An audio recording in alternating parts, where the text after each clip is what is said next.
We've now had a couple of days of working with systems of equations using substitution.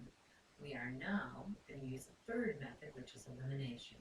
So, thinking about all the I can statements for this chapter, I can solve two systems of variables using elimination. Today we're going to learn that. I can demonstrate replacing one equation with the sum of another multiple that creates a system of equations from the original. I can explain why some linear systems have no solution and ones that have infinitely many solutions. So up to this point, we now know we have three methods for solving linear systems. We have graphing, substitution, and elimination. Today we're going to explore elimination. What elimination just means is that we're going to look at a system and try and add them together. What we're trying to do is picture one variable to eliminate. And as you look at this equation with 2x plus 5y equals 17 and 6x minus 5y equals negative 9, we want to try to eliminate one variable. So if we think of adding these two things together, which variable would cancel? And in this case, the coefficients of y, one is positive 5 and negative 5, are going to end up to be 0. So we are going to add these two equations together. As we add them together, what you're going to notice is that we now have 8x plus 0 equals 17 minus plus a negative 9 is 8. We're going to solve this system for x. So 8x equals 8, that means x has a solution of 1. Once we have the 1 answer, remember, we're still looking for our solution to be an ordered pair. So we've now found what x is. Does it matter which equation? No, we're going to go to the first one, 2x. So instead of 2x, we're going to use 1. So we now have 2 plus 5y. We're going to subtract 2. When we subtract 2, we are going to end up with 5y equals 15. And when we divide by 5, y is equal to 3. So our ordered pair solution is 1, 3. It says when you think about elimination, the plan should be, can you eliminate either of the variables? If the coefficients of y, if they happen to be opposites, that's the one you want to eliminate in your first step. So again, we check that it was 1, 3, and we want to check it in this last equation. 6 times 1 minus 5 times 3, does that give us negative 9? And in this case, 6 minus 15 does give us a negative 9, so it checks. As you look at problem 2, as we solve this system, you might be wondering why the letters A and S and what they're using them for is that later we're going to be doing some speed problems and working with an airplane speed. So if we're looking at this one, A plus S equals 101, and 2.5A plus S equals 164. So as we look at our equations, we notice that the S's both have a 1 in front of it, but they both have a positive 1.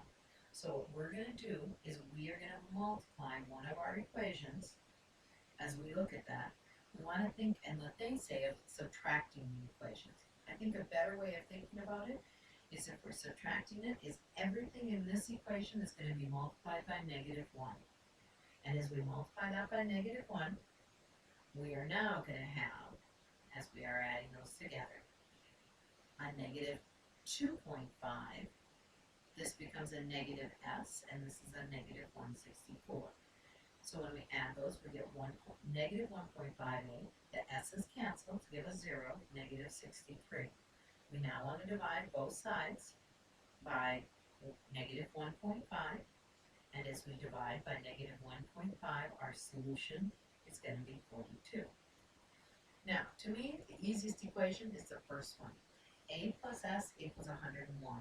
So we simply want to substitute in what A is, so 42. Subtract 42, and our solution is 59. So as we are solving this system, our answer is going to be the ordered pair. Remember, it's always an ordered pair. And in this case, you could tell us A is equal to 42, 42, and S is equal to 59. Or again, you can put it as an ordered pair, 42, 59, usually in alphabetical order, in this case, A and S. It's your turn to show that you got it. So, what I will be looking for in your homework tonight in your notes, when you do the notes, is adding these two systems. The nice thing about this one is notice you have different lead coefficients, so you should be eliminating the y. Do not forget that you need an answer for both x and y. In this second one, my hint would be multiply one of your equations by -1. It doesn't matter which equation you multiply by -1, but you have to decide. And then multiply every single term by that -1. Then you should be able to add those together. We will look for these two in your notes tomorrow when you come in. Don't forget that in this case, again, you probably would have C and T for your solution. So again, just like with elimination and substitution, we want to think about our problems and when we could have one solution, infinitely many, no solutions. When you look at this system and we try to use elimination, you're going to notice that our lead coefficients really aren't the same. But what's similar in this case is our y's. So to eliminate a variable in this equation, we want to add them together. But first, in order to get different signs but the same lead coefficient, we can multiply this second equation, everything by 3. So what we want to do is think of multiplying everything by 3. So when you start your homework, you'll put down the two original systems. You'll multiply it by 3 and you'll rewrite it right next to it so that you can now see the new equation. I'll often have students ask me, Mrs. Thompson, do I have to write the original? Yes. Show the multiplication. Why? Because when you finish solving, you always want to go back to your two original equations to get your solution. So make sure you have both of those done. In this case now, look at how nice that is. The y's cancel.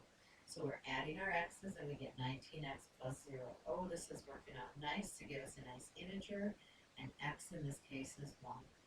Does it now matter which equation? No, they went to the second equation. So 7 times 1 minus 5y. So when we subtract 7 from both sides and then divide by -5, we should have 10 is equal to -5y. So y should be equal to a -2.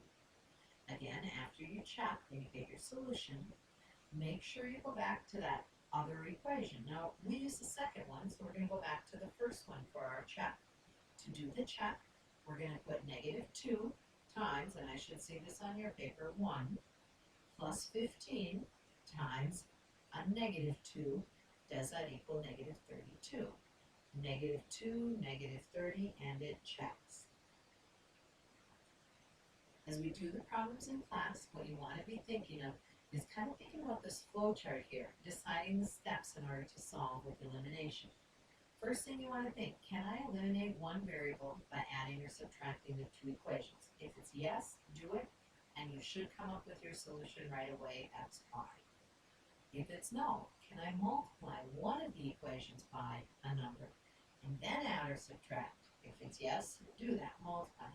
If it's no, can I multiply both equations by different numbers and then add and subtract? And that's what I want to show you in this next one. Again, we're only going to be multiplying one of the equations, but as we get into our homework, we will be doing some where you have to multiply both equations. So kind of keep this flow chart in mind. Again, thinking about false statements when we have no solution, and the identity when we're going to have infinitely many. And as we look at this system, we look at the system and our x's and our y's don't have the same coefficient, but let's try and eliminate the x's.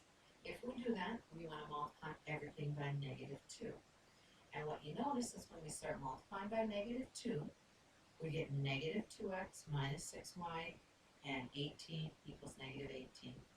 If we add our equations together, 0 equals 0. And because 0 is equal to 0, we got the identity, and there are infinitely many solutions to this problem. We're going to be practicing quite a few of these in homework, but what your job is as you look at these two, look back at your notes. If you need, take a look at the other ones on Pearson also, and we want to try and eliminate. Now my key in this one is I would try and eliminate the y. The reason I would eliminate the y is that the signs are opposite. But the question is, what can 3 and 2 both go into? And so we want our lead coefficient to actually be 6. So the first equation, we're going to multiply by 2. The second equation to get a 6, we're going to multiply by 3.